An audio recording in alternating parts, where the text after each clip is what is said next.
Le verre, c'est un peu comme du caramel au chaud au bout d'une canne. C'est quelque chose de très fragile, de sensible. C'est quelque chose qui reste chaud un laps de temps assez court.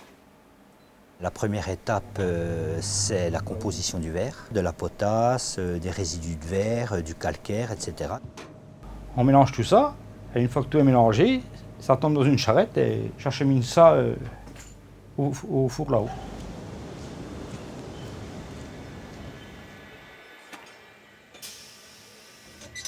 La Rochère est une société qui a deux secteurs d'activité très différents. Elle est unique en son genre, c'est-à-dire qu'on fait des produits pour le bâtiment, des briques, tuiles et pavés, et nous faisons aussi des produits pour les arts de la table.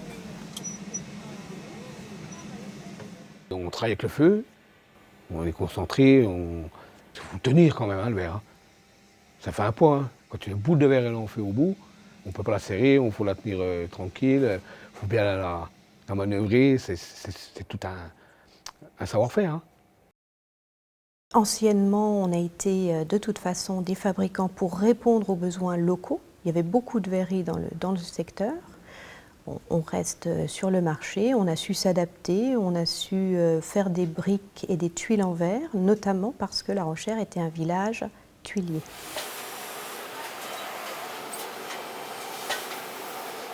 Aujourd'hui, on a gardé le système de fabrication traditionnel, à savoir des verres soufflés-bouche, en cristallin, et une production mécanique que nous avions mise en place à partir des années 70. J'identifie toujours un petit peu au travail d'une ruche. C'est ça, on a un four, et puis les verriers vont chercher à tour de rôle chacun leur morceau de verre. Le cueilleur de paraison donc démarre sa pièce. Après, vous avez tout de suite le cueilleur de jambes qui enchaîne derrière pour apporter son morceau de verre. Donc ça peut être 300 grammes, ça peut être 20 grammes pour la jambe, ça peut être 30 grammes pour le pied.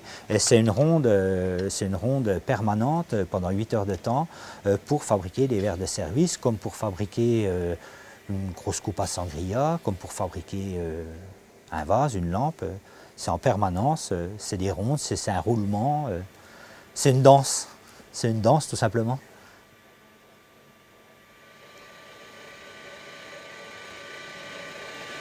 Une fois que le verre est terminé, on le met dans ce qu'on appelle l'arche de recuisson.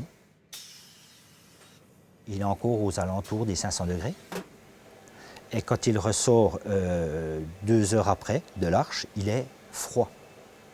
Et on a enlevé en fait toutes les contraintes qu'il peut y avoir dans le verre. C'est-à-dire contraintes, ça peut être ce qu'on appelle des petits cailloux, ça peut être des bouillons, ça peut être des fois des fêlures, des enciselures. Donc on a enlevé une majorité de ces contraintes et le verre n'éclate plus.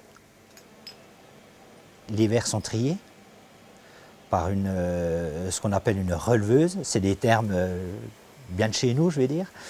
Donc tous les verres sont pris un à un. On est très strict au niveau du relevage, c'est au premier choix. Deuxième choix sur lequel on peut faire de la déco. Ensuite, ces verres sont coupés, côté buvant, sont coupés à froid, flétés, et puis rebrûlés. On rebrûle les bords pour adoucir la cassure en fait, du coupage, pour qu'on ait un bord très doux. Et recuit une deuxième fois.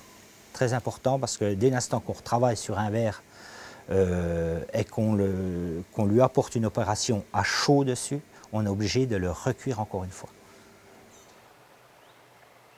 La Rochère est plus que centenaire, 1475. La verrerie est une entreprise familiale depuis 1858.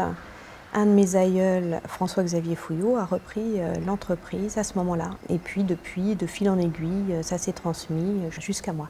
On reprend facilement ce qu'ont fait les parents ou l'univers dans lequel on est. Et donc moi, c'était cet univers-là dans lequel je baignais, donc c'était un peu une évidence.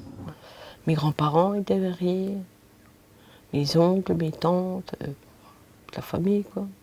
Au début, comme beaucoup de jeunes, on ne sait pas trop ce qu'on veut faire. Je veux dire, on se cherche quel métier. Bon, la verrerie à La Rochère, ils forment des verriers, pourquoi pas essayer? Donc j'ai essayé, et puis c'est quelque chose qui m'a plu, et puis j'ai continué, j'ai persévéré. Faire un bon verrier, je vais dire, qu'il soit complet, il faut une dizaine d'années. Et après, c'est l'expérience qui fait que on avance et on devient un bon.